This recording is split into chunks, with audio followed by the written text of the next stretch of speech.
अस्सलाम वालेकुम रहमतुल्लाहि व बरकातुहू। रब्बि इश्रह ली सदरी व यस्सिर ली अमरी वहलुल उक़दतम मिन लिसानी यफ़क़हू क़ौली। डियर स्टूडेंट्स और मदर्स, उम्मीद है कि आप सब खैरियत से होंगे अल्लाह के फजल करम से इंशाअल्लाह ताला। कल का सबक आपने याद कर लिया होगा और आज हमारा रुकू नंबर 7 शुरू हो रहा है सूरह बकरा का। रुकू नंबर 7 में 2 आयत हैं, 60 और 61। तो इन 2 आयतों का मुताला आज हम करेंगे। ज़िक्र वही बनी इसराइल का चल रहा है।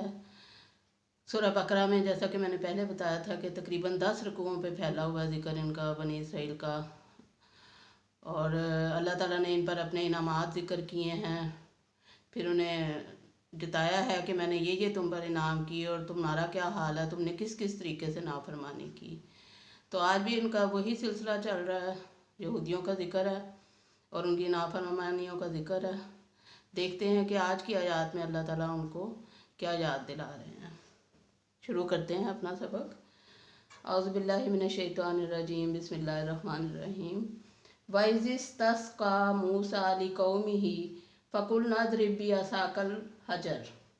वा और इज़िस्तस्क़ा जब पानी मांगा, मूसा अलैहिस्सलाम ने, लिक़ौमिही अपनी कौम के लिए, फ़क़ुलना तो हमने कहा, बस हमने कहा, इज़रिब मारो, बिअसाका साथ अपना असा मारो, अल हजर पत्थर पर या चट्टान पर। तो अल्लाह ताला ने अब ये जब सहराए सीना में भटकते फिर रहे थे, इनको 40 साल की सज़ा मिली थी वहाँ भटकने की, क्योंकि ये जिहाद के लिए तैयार नहीं हो रहे थे। तो अब वहाँ पे इनको ज़ाहिर है पानी की ज़रूरत थी, वो तो सहरा था, वहाँ पानी कहीं नहीं था। तो हज़रत मूसा अलैहिस्सलाम के पास गए, उनसे फिर कहा कि दुआ करें हमारे लिए, अल्लाह ताला हमें पानी थे। तो हज़रत मूसा अलैहिस्सलाम ने जब अल्लाह ताला से दुआ की कि या अल्लाह पानी चाहिए मेरी कौम को, तो रहम फरमा। तो अल्लाह ताला ने फरमाया कि ये जो आपका आसा है इसको मारो पत्थर पे या चट्टान पे। तो जब हज़रत मूसा अलैहिस्सलाम ने अपना आसा पत्थर पे मारा या चट्टान पे, तो वहाँ से 12 चश्मे फूट पड़े। अल्लाह ताला फरमाते हैं फन फजरत पस फूट पड़े, मिन हुस्नता आशरा आइनन, मिनहु उससे, इसनता 2, आशरता 10, आइनन चश्मे। तो वहाँ से 12 चश्मे फूट पड़े। 12 चश्मों में क्या मसला थी? कल मैंने आपको बताया था कि जब वो दरिया कुलज़म पार करके गए हैं, 6 लाख के करीब यहूदी थे, तो उनको 12 कबीले थे उनके यहूदियों के। तो जब 12 कबीले थे तो फिर उनके लिए 12 कबीलों के लिए अलग अलग अल्लाह ताला ने चश्मा मुंतखब करवाया उन्हें। तो ये ज़रूरत थी वक्त की, क्योंकि आपने पढ़ा है, मौलाना हाली फरमाते हैं, कभी पानी पीने पिलाने पे झगड़ा, कभी घोड़ा आगे बढ़ाने पे झगड़ा। तो झगड़े से बचने के लिए, कि कबाइल जो थे वो शुरू से ही कबायली निज़ाम ऐसा था कि एक दूसरे के दुश्मन होते थे, तो अल्लाह ताला ने 12 चश्मे उनको दिए ताकि किसी किस्म का झगड़ा उनमें ना हो। ये भी अल्लाह ताला का एक एहसान था उन पे, अल्लाह की रहमत थी कि एक ही चश्मा नहीं जारी कर दिया बल्कि 12 चश्मे उनको दिए, ताकि हर कबीला अपना चश्मा मुंतखब कर ले और लड़ाई झगड़े से महफूज रह सके। फरमाया वइज़िस्तस्क़ा मूसा लिक़ौमिही, जब मूसा अलैहिस्सलाम ने अपनी कौम के लिए पानी मांगा, फ़क़ुलना इज़रिब बिअसाकल हजर, हमने कहा कि अपना आसा इस पत्थर पर या चट्टान पर मारो। फन फजरत मिन हुस्नता आशरता आइना, तो उसमें से 12 चश्मे फूट पड़े। फन फजरत, फजर हम कहते हैं ना कि जो रात की स्याही जो है वो सुबह की सफ़ेदी में जब निकलती है तो उसको हम कहते हैं फजर। फजर फूट पड़ी, तो इसी तरह वहाँ 12 चश्मे फूट पड़े। इसलिए अल्लाह ताला ने फरमाया फ़न फजरत, पस बह निकले, पस फूट पड़े उसमें से 12 चश्मे। ये हज़रत मूसा अलैहिस्सलाम का एक मौजज़ा था। फिर अल्लाह ताला फरमाते हैं कद आलिमा, कद तहकीक, आलिमा जान लिया, कुल्लू उनासिन हर शख्स ने, कुल्लू हर, उनासिन हर शख्स ने, मशरबहुम अपने पानी पीने की जगह, अपना घाट, यानी हर कबीले ने अपना जो घाट था वो मुंतखब कर लिया। कुलू वशरबू, कुलू खाओ, वशरबू और पियो, मिन रिस्क इल्लाही, मिन से, रिस्क इल्लाही अल्लाह का रिस्क, वला तासो और ना फैलाओ, फिल अर्दी ज़मीन में, मुफसिदीन और ज़मीन में फ़साद फैलाने वाले ना बनो, ज़मीन में फ़साद ना फैलाते फिरो, अल्लाह की नाफरमानी ना करो, अल्लाह के कानून और रसूलों को ना तोड़ो, अल्लाह की अताअत को ना छोड़ो। तो अल्लाह ताला ने इस आयत में फरमाया कद आलिमा कुल्लू नासिन मशरबहुम, तो हर शख्स ने अपना घाट मालूम कर लिया। कुलू वशरबू मिन रिज़्क़िल्लाहि, फिर अल्लाह ताला ने उन्हें कहा कि खाओ और पियो अल्लाह के दिए हुए रिस्क में से। वला तासौ फिल अर्दी मुफसिदीन, लेकिन ज़मीन में फ़साद फैलाने वाले ना बनो। वाह और इस जब कुल तुमने कहा या मूसा, ए मूसा, लन नस्बिरा, हरगिज़ हम सब्र नहीं करेंगे, अला तामिन वाहिदिन, अला पर तामिन खाना, वाहिदिन एक, हम हरगिज़ सब्र नहीं करेंगे एक खाने पर, फ़ादो लना, बस पुकारो हमारे लिए, रब्बा का, अपने रब को, युखरिज लना, निकाले हमारे लिए, मिम्मा, उसमें से जो तुम भी तू उगाती है, अल अर्द, ज़मीन। अब वही उनकी अज़ली नाफरमानी, नाशुक्री और हठ धर्मी कि वो फिर अल्लाह ताला ने उन्हें मनो सलवा से नवाजा, पका पकाया खाना उनसे हज़म नहीं हुआ। उन्होंने फिर शिकवे शिकायतें शुरू कर दी कि अल्लाह से कहो, ऐ मूसा, अपने अल्लाह से दुआ करो कि हमें जो ज़मीन चीज़ें उगाती हैं वो चाहिए, हमें ये पका पकाया खाना मनो सलवा नहीं चाहिए, हमें जो ज़मीन चीज़ें उगाती है वो चाहिए। आगे उसकी तफसील फिर बता दी। अच्छा, इस आयत में अल्लाह ताला ने फरमाया वाइज कुल तुम या मूसा, और जब तुमने कहा कि या मूसा, ला नस्बिरा अला तामिन वाहिद, हम एक खाने पर सब्र नहीं कर सकते, फदउ लना रब्बका युखरिज लना मिम्मा तुम्बितुल अर्दु, अपने रब को पुकारो और कहो कि हमारे लिए निकाले जो कुछ ज़मीन उगाती है, हम वो खाना चाहते हैं जो ज़मीन उगाती है। अब क्या क्या चीज़ें उन्होंने मांगी हज़रत मूसा अलैहिस्सलाम से, मिम बकलिहा, मिन से, बकलिहा सब्जियाँ तरकारियाँ, व किस्साइहा और ककड़ी, तार जिसे हम कहते हैं, व फूमिहा और लहसुन, फूमिहा हम पंजाबी में थोम कहते हैं, ये फोम है, तो अरबी की शक्ल चेंज हुई है थोम। तो अल्लाह ताला वो उन्होंने मांगा व फूमिहा और लहसुन, व आदा सिहा और दाल, दाल भी कौन सी, मसूर की दाल, व बसलिहा और प्याज, ये सारी चीज़ें चटपटे खाने मांगते थे वो, क्योंकि वो ज़ाहिर है इंसानी तबीयत है कि वो तंग आ जाता है एक ही चीज़ रोज़ खा खा के, तो वही उनके साथ भी हुआ।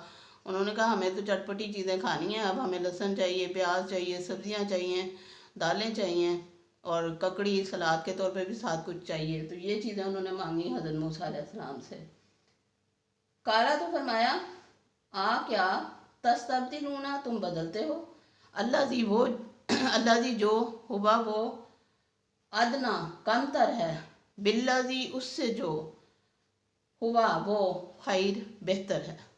तो हज़रत मूसा अलैहिस्सलाम ने फरमाया कि क्या तुम बेहतर चीज़ के बदले कमतर चीज़ मांग रहे हो, यानी एक चीज़ जो अल्लाह ताला दे रहे हैं उन्हें, जो अल्लाह ताला का तोहफ़ा है एक तरह से उनके लिए मान और सलवा, वो बेहतरीन चीज़ है, उसे छोड़ के तुम लोग ज़मीन की चीज़ें मांग रहे हो, तो ये तुम्हारी बेवकूफ़ी है। फिर फरमाया इह भी तू, उतर जाओ, मिस्रन शहर में, फ़इन्ना पस बेशक, लकुम तुम्हारे लिए, मा साल तुम, जो तुमने मांगा। तो अल्लाह ताला ने उन्हें कहा कि उतर जाओ किसी शहर में, तुम जहाद करो, जंग करो, लड़ो, कोई शहर फतह करो और फिर उसमें दाखिल हो जाओ और जो तुम चाहते हो वो तुम्हें वहाँ मिल जाएगा। वज़ोरिबत और डाल दी गई, अलैहिम उन पर, अला पर, हिम उनके, अज़िल्लतु ज़िल्लत, बल मस्कनतु और मस्कनत, बबाऊ और वो घिर गए, बेगज़बिन गज़ब में, मिनल्लाह अल्लाह के। फिर क्या हुआ उनके साथ कि उन पर ज़िल्लत और मस्कनत डाल दी गई और वो अल्लाह के गज़ब में घिर गए, क्योंकि मुसलसल नाफरमानियाँ कर कर के वो अल्लाह ताला के अज़ाब के मुस्तहिक बन चुके थे। यहाँ पे हमारे लिए बड़ा ही लम्हा फ़िक्रिया है मुसलमानों के लिए। यहाँ मुझे वो हदीस याद आती है, नबी पाक सल्लल्लाहु अलैहि वसल्लम ने फरमाया था کہ ایک وقت آئے گا کہ مسلمان امت بالکل بنی اسرائیل کی طرح ہو جائے گی. جیسے ایک جوتے کے تلے کو دوسرے تلے سے ملایا جاتا ہے تو وہ سیم ہوتا ہے، اسی طرح میری امت بھی یہودیوں کی طرح ہو جائے گی. حتیٰ کہ اگر یہودیوں کا کوئی گروہ کے بل میں گھسا ہے تو مسلمان بھی یہی حرکت کریں گے. اور بھی بڑی بری بری باتیں نبی پاک صلی اللہ علیہ وسلم نے مسلمانوں کے بارے میں بتائیں کہ یہ کریں گے. وہ اللہ کے حکم سے نبی پاک صلی اللہ علیہ وسلم نے ظاہر ہے ہمیں متنبع کیا کہ یہ کچھ ہو سکتا ہے، تم یہ نہ کرنا، تم یہودیوں کے پیچھے نہ چلنا، اور تم دیکھو قرآن پڑھو اور دیکھو کہ یہودی کیا غلط کرتے تھے اور ہم کیا غلط کر رہے ہیں، تو ان سے بچو. اس لیے ہمیں متنبع کیا گیا، اس لیے نہیں کہ نبی پاک صلی اللہ علیہ وسلم اپنی امت کو ڈیگریڈ کرنا چاہتے تھے، بلکہ اس لیے کہ متنبع کرنا چاہتے تھے کہ تم لوگ ان کاموں سے بچنا جو یہودیوں نے کیے ہیں.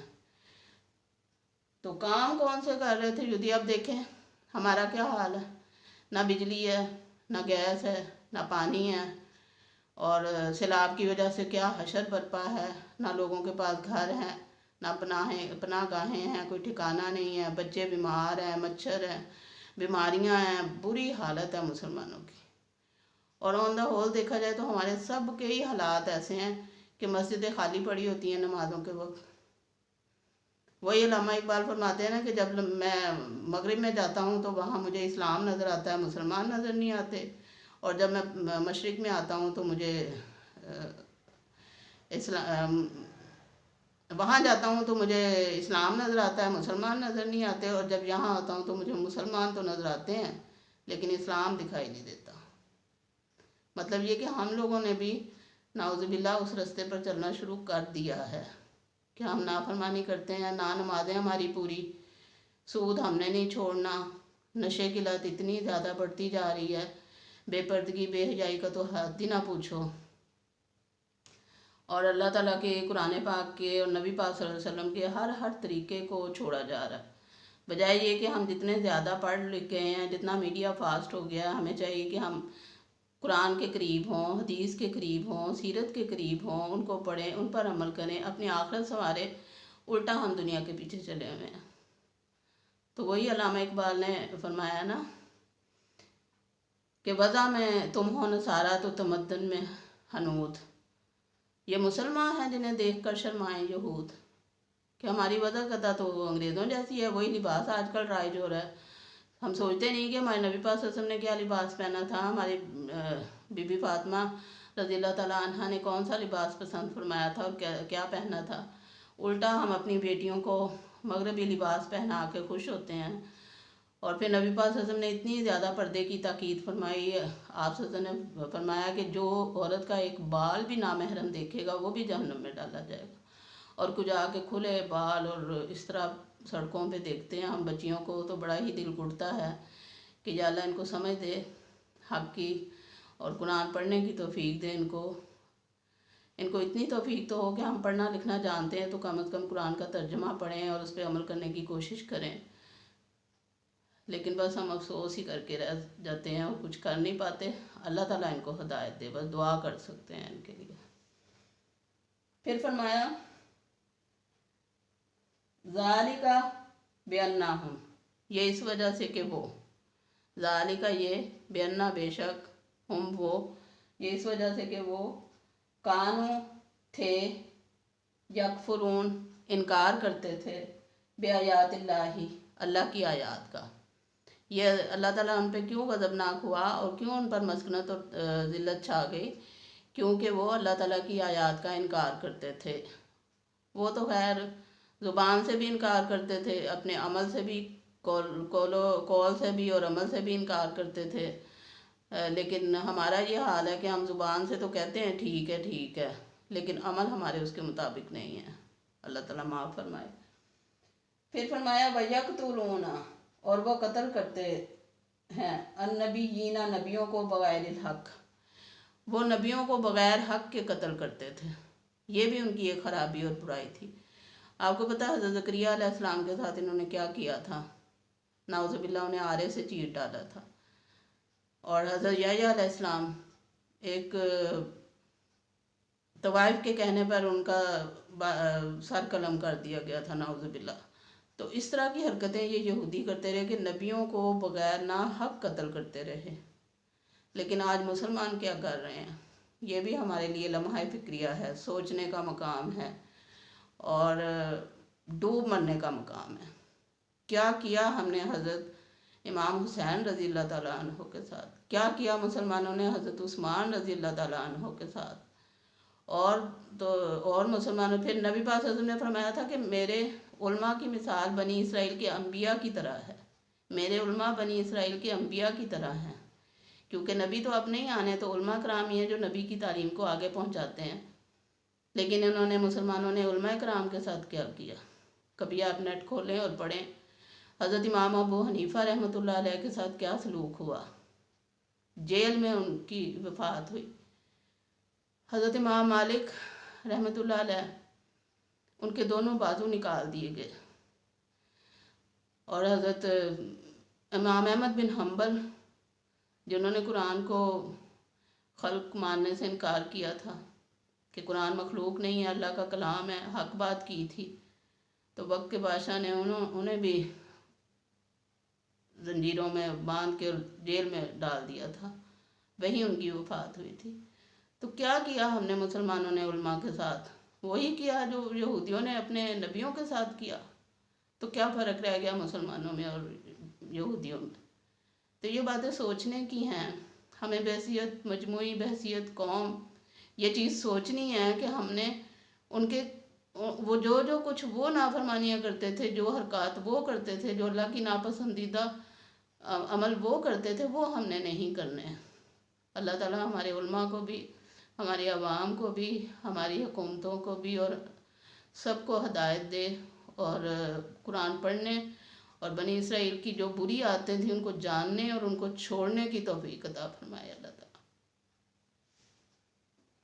پھر فرمایا ذالک بما عصوا وکانوا یعتدون. ذالک، یہ اس وجہ سے، بما ساتھ جو، عصوا وہ نافرمانی کرتے تھے، وکانوا اور وہ تھے، یعتدون حد سے بڑھ جانے والے. وہ لوگ اللہ تعالیٰ کی نافرمانی کرتے تھے، حد سے بڑھتے تھے. اس وجہ سے اللہ تعالیٰ نے ان پر ذلت اور مسکنت ان پہ طاری کر دی اور وہ اللہ تعالیٰ کے غضب میں گھر گئے. اور پھر ہم سورہ فاتحہ میں پڑھتے ہیں کہ ہمیں ان لوگوں کے رستے پر نہ چلا جن پر تیرا غضب ہوا. تو ان سے مراد یہودی ہیں. اللہ تعالیٰ ہمیں اس سے محفوظ رکھے. اور آج کی آیات میں ہمیں جو سبق ملتا ہے وہ بھی یہی ہے کہ یہودیوں کو حالات جو ہیں وہ اللہ تعالیٰ ہمیں اس سے محفوظ رکھے اور ہمیں اپنے احکامات پہ عمل کرنے کی توفیق دے. تمام مسلمانوں کو اپنا اطاعت گزار بنائے، نبی پاک صلی اللہ علیہ وسلم کی سنتوں پہ عمل کرنے والا بنائے اور اپنی رحمت رکھے اللہ تعالیٰ ہم پہ. اللہ تعالیٰ سب کو توفیق دے اپنی جناب سے کہ ہم سیدھے راستے پر چلتے رہیں. لیکن اس کے لیے دعا مانگنے کی بہت ضرورت ہے. وما علینا الا البلاغ. تو آج ہم نے سورہ بقرہ کا 7واں رکوع پڑھا. 7ویں رکوع کا ترجمہ آپ لوگ یاد کر لیں، اس کے واقعات جو ہیں وہ ذہن میں رکھیں، اور کل ہم انشاءاللہ تعالی سورہ بقرہ کا 8واں رکوع شروع کریں گے. اللہ تعالیٰ آپ کا اور ہمارا حامی و ناصر ہو. اللہ حافظ.